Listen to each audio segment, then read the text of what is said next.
Okay. Hi, everybody. Hey, everybody. Episode 3. Episode 3, page 3. Hey. This is a very significant episode. Okay, so last night, Sid and I were chitty-chatting, and she started a discussion in my dining room about a class that I'm taking right now. A class that she's taking right now about reality TV. And it got me to thinking about like a lot of different things. So I kind of want her to pose all the same questions for the pod and we can like discuss. Yeah. And should I give a backstory about this? Completely. You should give a whole backstory of like the class, what the class is, like what it because it's such a cool class. I also think it's just like super fun. Yeah. And I also think it gets into the idea of like it'll circle back around to like how it's applicable to the pod. You'll see the point we make. It might not be a straight line, but we'll get there. It's never going to be a straight line, but we'll not get with there. us. Certainly not with us. So I'm taking a class right now for my certificate that is basically about social behaviors in life in comparison to reality TV. So I'm going to give you an example to make it make sense. One of the things that we talked about is this Stanford prison experiment. Okay. I'll explain the Stanford prison experiment. Yeah. Okay, so the Stanford prison experiment is basically where they were trying to understand, I think they were trying to understand like Nazi Germany. I think it was post-World War II, and I'm pretty sure it was post-World War II. I'm going to look it up while she explains this. And I think it was post-World War II, and they were trying to understand how guards and prisoners would react and how if you're put in certain social situations, you'll play the role that you act in. Yes. Okay, so it was 1971. And it was to Zimbardo himself. Yes, and it was created to examine psychological effects of power. And so participants were assigned either a guard or a prisoner, and the experiment was scheduled to last 2 weeks, and it ended after 6 days because the guards became increasingly abusive to the prisoners. But the study was supposed to talk about how situational factors can influence human behavior, which gets to this class that I'm taking, which is... But the idea, what the Stanford prison experiment kind of told everybody is that, like, if you are a prisoner or you are a guard, you have ideas in your brain about what those types of roles look like, what's acceptable in those roles, what your domain look like, the stereotypes that go along with them. The stereotypes that go along with them. And if you place yourself into that role, then you will act in accordance with that role, even if it's completely different from who you are as a person.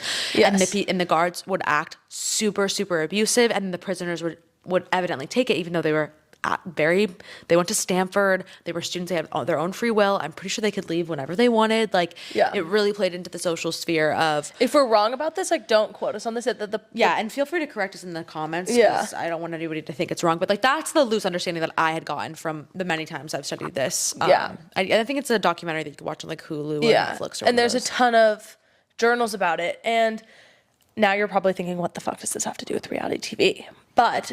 reality TV was an idea that was established it was created based on documentary film.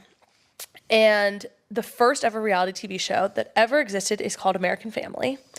And this class basically focuses on the evolution of reality TV and it in conjunction with social behaviors, as well as experiments about social context and social and cultural interpretations and behaviors and things like that, and how us as viewers and consumers in the audience, as well as us analyzing participants in shows and the outlines of shows and how reality TV functions, what its purpose is. I mean, anything you can think of reality TV, and how we can analyze it from a social perspective of these behaviors, psychology, all sorts of things. And so every week in this class, we are presented with an article that usually covers a study or an experiment that was done, and either genre of reality TV or a show episode specifically that is correlated. And we sit and discuss in a Socratic seminar style way a bunch of basically hypotheticals. And so last night we were, I don't even know how we got into this. Me and Ellie are really into Dancing with the Stars, so I feel like it may have stemmed from this. I think it's stemmed. I don't remember how it stemmed. I don't know.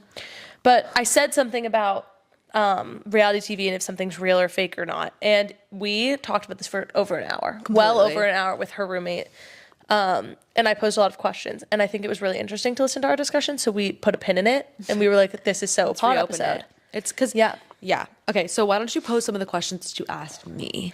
So one of there's no right or wrong answer to any of these questions, right? So like, feel free to use your own interpretation of what you believe. This is just supposed to be thought-provoking. But one of the questions we were asked in class, and this was the one that we got from the Stanford prison experiment, was what we were studying, is in American Family, the reality TV show, for some context, it was basically literally a camera following around a family. There was no purpose, no storyline. The intention was literally just to see what the fuck they were doing. And you saw that they took on these specific social roles, right? Like, they did interact in a way a normal family would, and how you think that their family probably interacted in real life. But the dad would sit at the table with his newspaper while his wife served him breakfast. His daughter would do the dishes while he talked about work. Very like traditional, like American family. Yeah. Yes. Very like, what is socially, like, what does America deem as like the perfect American family? Yeah. All sorts of things like that. So then I was asking the question of like, if people take on these social roles because there is a camera in front of them, and there's definitely a specific term for this that I learned in class, so I'm so sorry to my professor, but if we take on these roles because the camera's in front of us and we're more inclined to act that way, most of the time people act that way because they already have it within them. Like, they're just going to emphasize their own personality to fit the role, right? What is the line of what's real and fake then in reality TV? Because reality TV is supposed to be the most real form of consumed media. Yeah. Because it's literally a camera following something normal, something real. In dating shows, in competition shows, and all those sorts of things, it's literally that is reality TV. So how real is it? And if we engage in those social behaviors in real life as well as in reality TV, like the Stanford Prison Experiment showed, then what is the difference between our reality and reality TV, and is it real?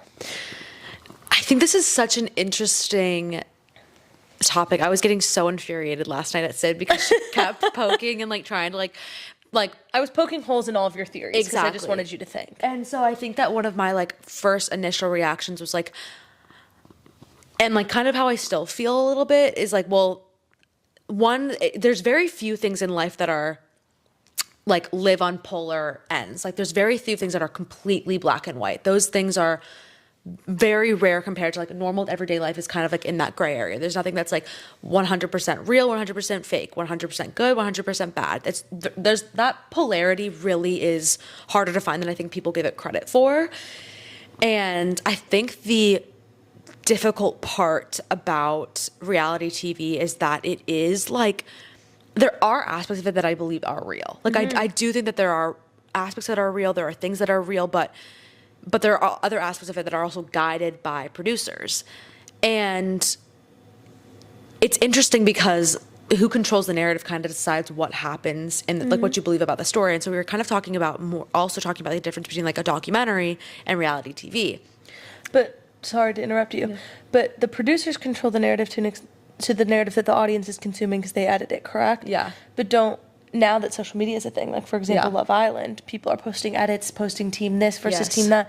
Don't then, to an extent, especially in shows in which you're voting, don't we control the narrative of how those people are viewed? Because if you see enough videos about how this person sucks, then do you adopt that view as well? Well, I think that's such an interesting thing to say, because when you're watching like Love Island, right, and these people, like, a lot of them come out of the show and they talk about how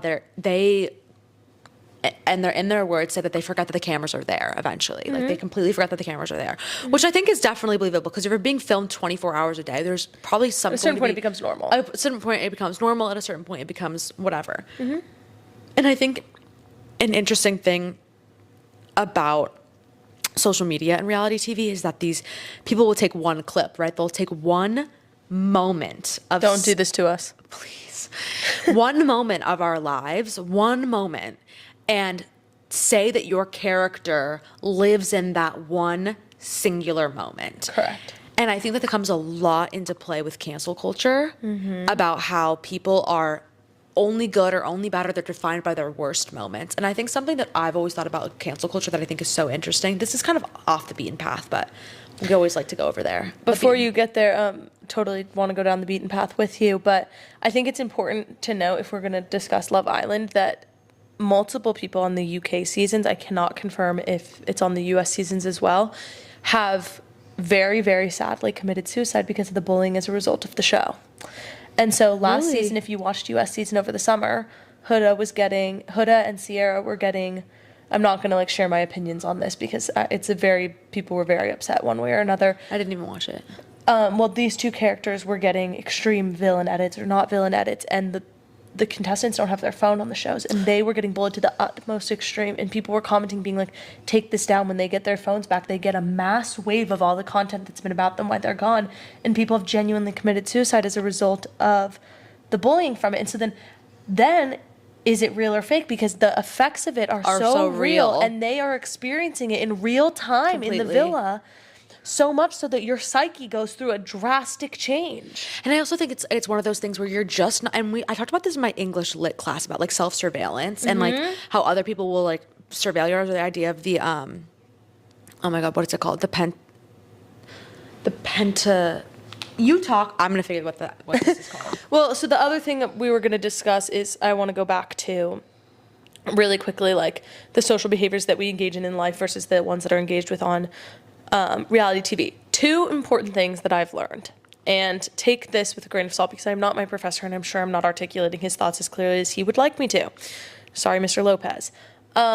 One, in studies, it has shown by a bunch of film and communication scholars that audiences and consumers of this media are divided into categories. And I'm not going to get into the categories, that's a discussion for another time. However, one of the main points of consumerism of reality TV is superiority. And that is because, and this is going to connect back to the social behavior thing, because for whatever reason as viewers, we, some reason, believe as we're watching this show for entertainment that we are more superior than the characters or the cast of the show. So like if somebody on a dating show, for example, they're pining over this guy, there's 10 girls, we're sitting there being like, we would never say that, we would never do that. And even if you don't mean to, in a lot of reality TV experience, the audience has this superiority complex. And this goes back to the social behavior thing because I think it's interesting because we're not so different from reality TV as we believe. Because in life, when you go to a job interview, you know the role that you're supposed to take on as an interviewee. You know how you're supposed to answer questions, how you're supposed to pose your voice, the way you want to speak, the way you want to be perceived. And so technically, because the audience, what you could associate as the cameras, is there, you're going to put on a different personality when you're around parents versus around your friends, when you're around teachers versus around your friends, in different environments, in different restaurants, it could be anything. You are going to play more or less into a role defined for you. So as a student, you're going to play into that student role in front of your professor, ask all the questions, whatever. When you leave that class and you turn to your friend and you're talking about it, you're like, what the fuck did I just learn? Blah, blah, blah, blah, blah. You just engaged in that same social behavior of taking on this role as seen in reality TV. Like when people have the camera in front of them, if they are given the role of being like the crazy jealous girl, whatever, then they play into that because the producer has now directed them that narrative, whatever. I also think there's like a craving for people, like people crave a role because it gives you clear defined cut terms of who are you. And I think that's what a lot of people, especially our age, because a lot of reality TVs are based around like the age of like young 20s, in your 20s, and if you pass your 20s, the stage that you go through psychologically when you're 11, 22 is who are you? That's a question of like, that's like the moral ethical question, and then it's like, and then like later down the line it has like different things of like how are you gonna leave your mark on the world, and like at every different like 10-year age point you're grappling socially with a certain psychological development, and once you pass that psychological development you'll be able to move on to the next one. So I think a lot of them are like, who are we, right? And so if you are being told you are the crazy jealous ex, you're like, yes, okay, you just answered the question for me, thank you. Or that is my interpretation of it. So like, okay, then I'll play into that role. So I have a question for you that I did not pose last night, but I'm going to pose now. Is that in this podcast right now, our goal is obviously to be the utmost authentic as we can be, right? But it's but it's interesting because we were talking about last night. How, we were talking about how we think we wanted to talk about it on the podcast because we thought it was such an interesting topic to talk about. Like, is this the real version of us? What is the real version of us? But now I have a follow up to this. Okay. Because we loosely talked about that last night, but now I'm thinking it's very interesting because one of the big things we talked about last night is that narratives are pushed by three separate things: the characters themselves, the audience, and the producers. You say that they're characters, though. That inherently makes it seem that you don't believe it's real because they're characters. They're not actually. But then people. we can get into the whole question I asked last night about is the fact that we're debating it make it inherently real. Oh my God, which we'll come to that at a later time because Ellie's going to throw out the camera before we finish the episode if I bring that up again. But there's three things: the cast, the producers, the audience. Those are who are manipulating the show to be real, fake, interpreted, not interpreted, whatever.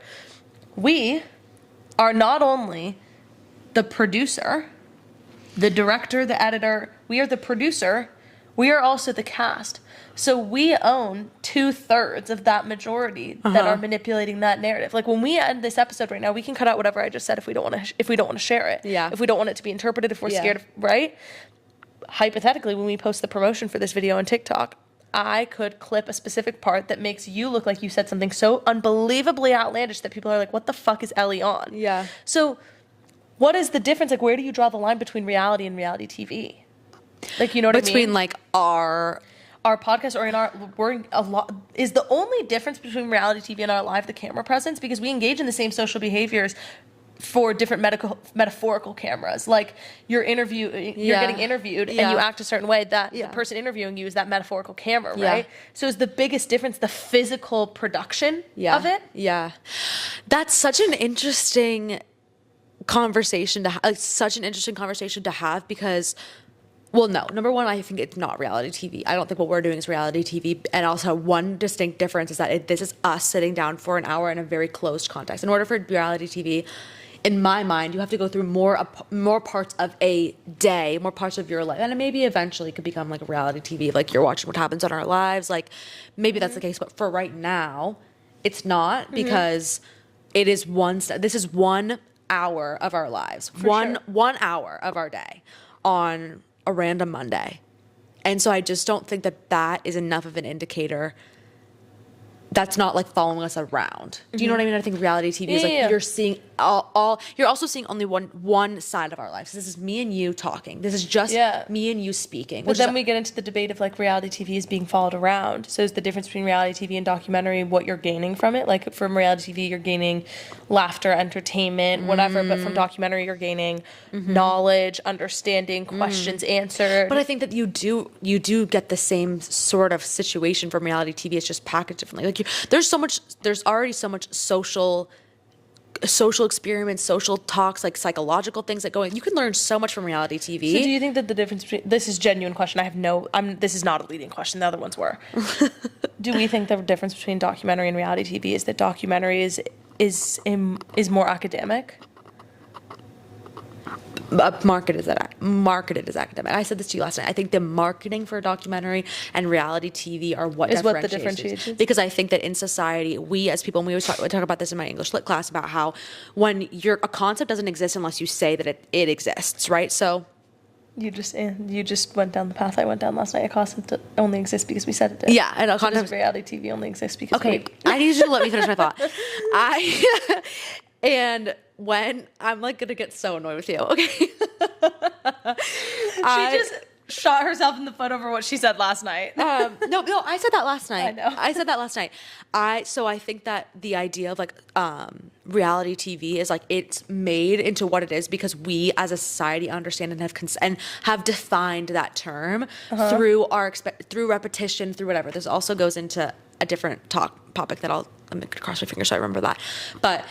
And then a documentary is also marketed in a very different way. It's supposed to be educational. You watch it in a certain context. You watch it in school. You don't watch reality TV in school, like unless you have like a crazy unless you're me, unless you're you. But like I'm talking like when you're growing up, like you're watching documentaries, you're watching like all these things. Like those are defined and those concepts are defined by what we make them to be. Like the idea of a documentary, the word documentary means nothing unless you have the context behind it, and the context is what we create. So I think that is what differentiates reality TV and documentaries, because you have confessionals. I also think that I said to you, with reality TV, it makes it more fake than a documentary, because when you have a confessional in reality TV, your confessional is saying as if you are in that moment. So like for example, like the Kardashians. Like I was just saw a clip the other day of like old Kardashians episodes, and they're like being like, what the fuck is my mom doing? Acting as if they are there in that moment, reflecting on what they're doing. But a documentary will always be in past tense. So they'll always be like, okay, I don't know what I was thinking. This is what I was thinking in that moment. They're always talking in the past tense versus the present tense. And I think that inherently makes reality TV have its skew, because you're trying to pretend that you are in your mind at that exact moment, but you're not, because you could be months down the line. You could be years down the line. You don't know when that's going to be pulled. Okay. Also, the idea of like concept and repeated behaviors, like something is made into what it is because of repeated behaviors, and everyone's constantly redefining it and like coming together. And the same thing comes with gender. So your gender is a repeated act. And this is like, I love this concept, because it really got me thinking about like, okay, how does my femininity being like a repetitive act? And like, just so interesting. Also, back to my thought earlier, the jail that I was talking about, it's a super popular thing. It's called Panopticon, and it's super popular. So it's a circular jail, and all of the jail cells are on the outside, and there's a guard tower in the middle. And it started in all the the guard tower is reflective, has a reflective mirror, so they can see out, but you can't see in. So when you think that people are there, so the people that are the prisoners don't know whether somebody's inside or not, and so you're going to assume that people are in there because you never know whether they're watching you or not. Mm-hmm. So it's surveillance that happens even though there's nobody watching you. An example of this would be like, you never know if a police officer could be like, and like where we grew up, like there was always like certain places where the police could or could not be. You never knew. They might not be there. They might be there. You never know. And people would always slow down around those areas if the expectation of being surveilled. But you don't for sure know if they're going to be there or not. You have a hunch that they're there. And because you have a hunch that you're being watched, you will act in a very certain way.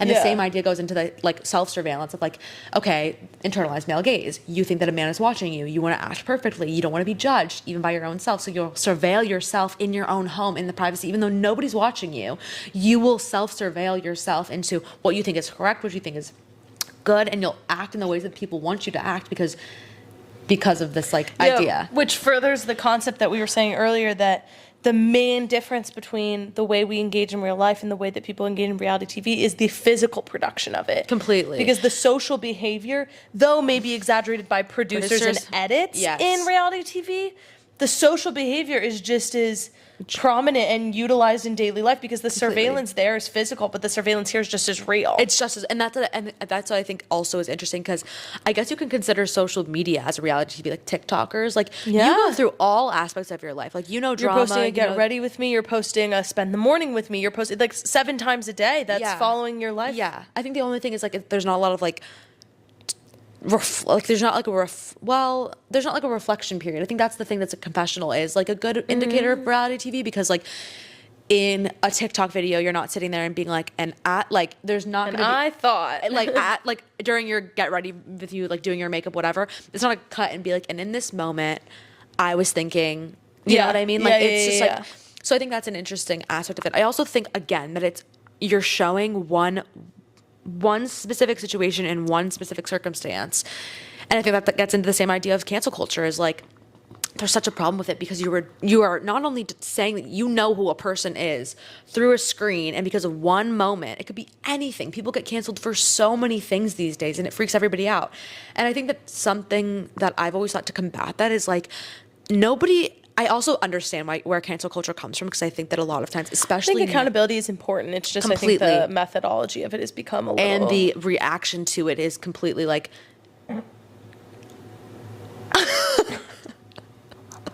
what the fuck was that? I also already know that I hate the way that this is so interesting because I hate the way that I look when I get mad, and I hate me being mad. It's like not like a comfortable reaction for me. So me getting angry at you earlier for like pushing my buttons, I already know I'm going to be ready to fucking cut that shit out. We can cut it out. No, but that's so interesting because it's like, okay, then is that real? Like that's not like like us unedited, completely unedited isn't real. Like it's such an interesting but also we can't expect them to watch this entire. No, we can't. Well, can we get into the real thing? Yeah, we can, but wait, what was I saying right before that? Cancel culture. Cancel culture. I think that the result of cancel culture is very interesting to me, because if everybody was canceled for the shit that they did, there would be not one acceptable person left on this earth. And it could be something as big as homophobia, or something as small as you snapped at somebody once because you lost your temper. It could be something so. And there's something, but everybody has done something. But everybody has done something, and I think there's also something about the idea of like, I understand where it comes from, like especially when it comes to like politics, like where people lie politically. I understand, because politics are intrinsically now tied to morals. So if you don't align with me politically, I can assume you don't align with me morally, and then I feel like I'm being betrayed, because if you don't align with me, if loyalty isn't one of your morals, I don't want to be friends with you. I don't want to be in your life. I don't want to support you. So I completely understand where that's coming from. But I think, and see, I was more getting at when we think cancel culture. I was less thinking of it on a political scale and more when people say something like, for example, Sierra in Love Island had something resurfaced of her saying a racial slur, and it came back, and everybody was like, "What the fuck?" Blah, blah, blah, blah, and canceled the ever living shit out of her, right? And that, like, I can understand the accountability of that. Like, you don't get to call somebody a racial slur and like move on with your life, right? Like, that's like, you should be held accountable. So I was more thinking that than on a political scale. But I think there's a lot of different sides. I was getting at the political scale makes sense to me. The political side, if somebody comes out and they don't align with you politically, I completely understand. Are you saying that. like an influencer, an artist, or like an actual politician? An influencer, an artist. Okay. They're coming out and then realizing like, oh, you voted for who the fuck did you just vote for? I understand that because that's a moral thing. It has become a moral thing. I don't think that it should be a moral thing, but it has become a moral thing. Yeah, I don't think it's inherently one. I think it recently has become one. However, when it comes to, I think racism, homophobia, sexism, misogyny, all of those things belong in one category. But there are a million other reasons that people get canceled for, of like, she was mean to me in public. She was mean to another influencer. Something of that nature where I'm just like, can't you give people the opportunity to, like, and that's the thing. Like, I think you need to be able to, because if we cancel everybody, then nobody has the opportunity. Like, what? It's just like, you're canceled and you never get a chance again. Like, the whole point of being on this earth, or at least trying, is to get up and try again and learn. Like, that's all. Nobody can promise to be perfect. Nobody can promise to be amazing, but you can learn. And I think that's the only way. We cannot rewrite history. I cannot fix all of the issues that happened before. I cannot change who I was in the past. I can only change the person that I am right now. And if I tell you that is wrong and you don't do anything about it, absolutely, I don't think you deserve my respect. But if I tell you that was wrong and you're willing to change, what more is the internet demanding? And I think that's another thing too. And I also think a lot of people project. You got canceled for something, like, let's say. Wait, but I'm curious what you were trying to get at with the, like, because, like, the connection between reality TV and cancel culture and how that makes it less real. Or more real. Like, you know what you were saying? You were saying something along the lines of like, oh, well, you're summing up a person to 1 minute of a TV show, the same way that you sum up a person's actions to one thing in cancel culture, and you make a definitive like narrative. Well, that's the connection I was trying to make. And also, I think that's another thing about social media is like they can pull, like, people pull clips all the time. Like, did you see this happen? That this 1 second that happened on Dancing with Stars, and then it'll be on your For You page and it'll repeat and repeat and repeat and repeat, and then you'll think that you know this person based off of 1 fucking second. That's not an indicator of who a person is. It's not. Like, and I also get it to a degree of people being mad because maybe the person in their life that hurt them in the same way that this celebrity hurt another person, and they want to see the justice that they didn't get to have happen to this person. But that's just not the way the world works. Like, you can't just, like, people can learn. And again, there are very few black and white situations. And therefore, I think most people live in the gray. And it's unfair to accept people to be all good and all bad, or be canceled and not canceled. Like, also, I think there's a lot of misogyny in it too. Like, I think a lot of men, like, get away with racism, homophobia, sexism, sexual assault, crazy fucking shit. They get away with it because it's like, oh, they didn't know, or they get excused. And women, on the other hand, get so, like, if you don't know, like, that's not an excuse anymore. Like, specifically, like female influencers get so much more shit for being canceled and have so much more fear around that, because men just get like, it's just okay. Like, that's just like, all right. Like, the amount of, anyways. Well, that gets into the apron and argon argument. Completely. But also, okay, back to your question about what's real and what's not real. I think nothing is, like, everything is. Well, let me pose it the way I should have posed it last night. Okay. So there is a scholar that argues that what makes reality TV is the sheer debatability of it. And if we can sit here and argue social behaviors in reality TV, and if this was real, if it was fake, you can't really debate something you don't understand, and you can't really debate something you don't find some relation to one side or the other, or somewhere in the middle. Like, if I'm debating you about reality TV and a character, like, oh, but I think she's this, but I think she's that, like, either I relate to her actions or I relate to the person she's reacting to.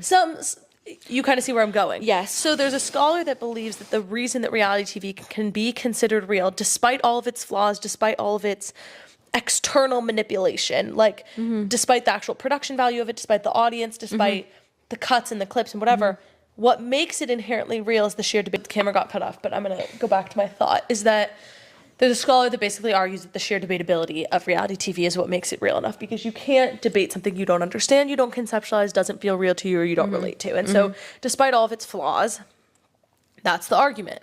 So what I was trying to ask Ellie last night, and that's definitely a better way, I should have explained it to you last night when I was saying, is it real or fake? Because then that was asking you to define it in black and white, and that's not what I wanted. So do you agree with that? And what's your argument? Like, do you think that the sheer debatability of it is what inherently makes it real, or do you think it's something else, less than, more than? I'm curious. I think the idea of it, the debatability is like a very good. I think when you described that to me, I was like, okay, yes. But I also think that, well, that was kind of mind-boggling to me, because that was like, oh, you mean like real as in like tangible? Like, if there's no table here, I'm not going to be like, is there a table here? Like, that's, you know what I mean? Like, it's such an interesting thing, because I also think that I don't know.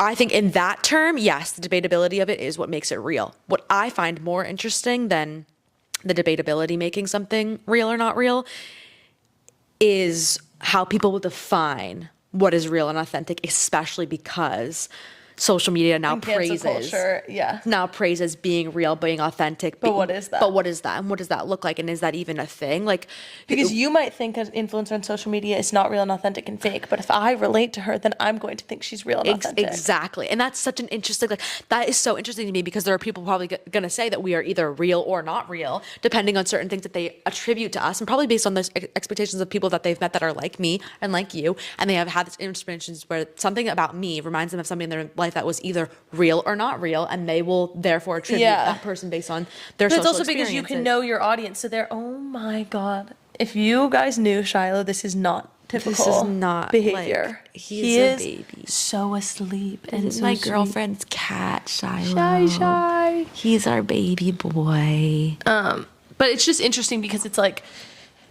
people, especially creators, and I don't know if this is the same, because I've never been on a reality TV show, so I don't know what they're telling the cast in the background, but influencers know their audience. Like, you can look at your demographics and know that it's a 20-year-old woman. So you know what?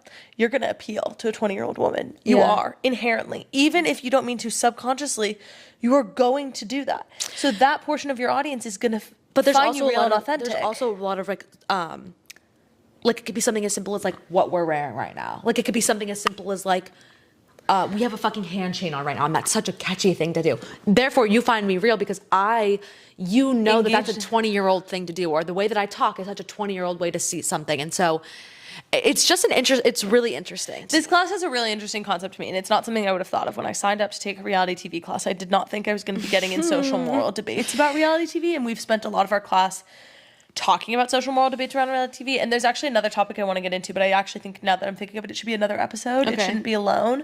It shouldn't be in this, just because we've been talking about this for a while, but B, there's just more things to discuss about it, and I think we could talk about it for 45 minutes in itself, and that is the gender role of reality TV, what we talked about last night, and I think that's a whole episode in completely itself. I think it's completely, and it also requires, like, the viewer to be open to having their perception of things fucked with and shaken up, because that's something we talked about in my English lit class, and it was all about, like, Judith Butler, who's, like, huge, and they go by they them pronouns, huge scholar in gender studies, and we studied their work, and it just first of all, Judith Butler is, like, mind-blowingly intelligent. Like, in order to read one sentence of the work that they have or the books that they've written, you have to read it. I probably have to read it 10 times over just to understand one sentence. Just so wicked smart. It's brilliant. But because of that, it, like, shakes up my whole world of, like, what it, like, gender is. It's just such and it's just interesting of, like, from a sociology standpoint, like, it's just completely mind-blowing, because it makes you think, like, okay, well, what are the ways in which I think that, and, like, the idea, like, have you seen those astrophysicists online debate the free will, like, if free will is real or not real? It's so interesting, because it's like, well, you think that you have free will, but then do you? And, like, what's acceptable and what's not acceptable? And then that gets into really unknown territory of, like, okay, well, if you do, it's really interesting. That's kind of, so that's kind of an episode we could do on its own, but I'm just going to leave you. Should we wrap up? Yeah. Okay, I'm going to leave you. Thank you for participating and not throwing the microphone. Oh, absolutely. I almost did at one point. But I'm so grateful. only because I felt like you were in the position of being able to debate. Like, you're clearly armed with knowledge and have had this conversation before, and I'm not. And I'm just trying to get my thought out before I've even finished my thought. You've already determined what the next question you're going to ask me is, and I'm like, Whoa, Shiloh's nails long as fuck. Okay. We don't cut his back paws because he really doesn't like it. Yeah, that doesn't surprise me. Okay, sorry. I'm gonna leave you guys with a question for next time, and I don't know when this episode's gonna be, but just keep this in the back of your mind. Think about it. Do you think that because competition reality TV shows pose themselves as arenas in which the best will win, and it is determined by skill and expertise and progress, but the best will win, that makes them unsusceptible for gender stereotypes and roles being implemented for their success in entertainment? Unsusceptible? Does it make them unsusceptible? No, absolutely. No, no. Yeah, but that's I'm leaving that for the viewers. Okay, well, I'm going to answer. No. I actually want to know everybody's thoughts, but no. In fact, I had a discussion in my English Lit class about the same thing. Yeah. Somebody did an entire presentation on the gender roles and used Judith Butler's work to tie into the ideas of Survivor and how there are so many different aspects of the different competitors that make it so that they are almost playing into the stereotypes. And if you deviate from those stereotypes, if you deviate from those gender roles, that's when you get shit on. Except now somehow men are being praised for stepping out of those gender roles, and yet women are still being shit on for stepping out of those gender roles. So do some research on the concept of apron versus Argan. Oh, and tell us the different reality TV shows that you think that are reflective of what we just talked about, or not reflective of what we just talked about, or documentaries that you think are real or not real. I think it's if you have anything to debate us about it, I would love to hear, because this is genuinely just and I'd love to like watch a documentary and like think this in my mind at the same time. Yeah, and this is just like a Socratic conversation. Like neither of us are right or wrong about this. Like there's genuinely no right or wrong answer to this concept. It's so subjective. But yeah, just think about the apron versus Argan concept. Look it up if you've never heard of it. And when you're watching Dancing with the Stars this Tuesday, keep that in the back of your mind. Well, Dancing with the Stars will be done by the time this is out, but it won't be for us when we're filming this. You're right. However, what I also want to say, and this is because this is a space for everybody, you do not have to have a degree to be here. You do not have to be equipped and all that. And I always want that to be the case. Like, if we're going to debate different things, if we're going to have like Socratic seminar style things, I never want to hear, are you a fucking expert on that? Of course I'm not an expert on that. I'm a fucking human being and I'm allowed to have an opinion regardless. And then there's going to be the people that are like, opinion is the lowest form of intelligence. Okay. I still have them. And you can have them too.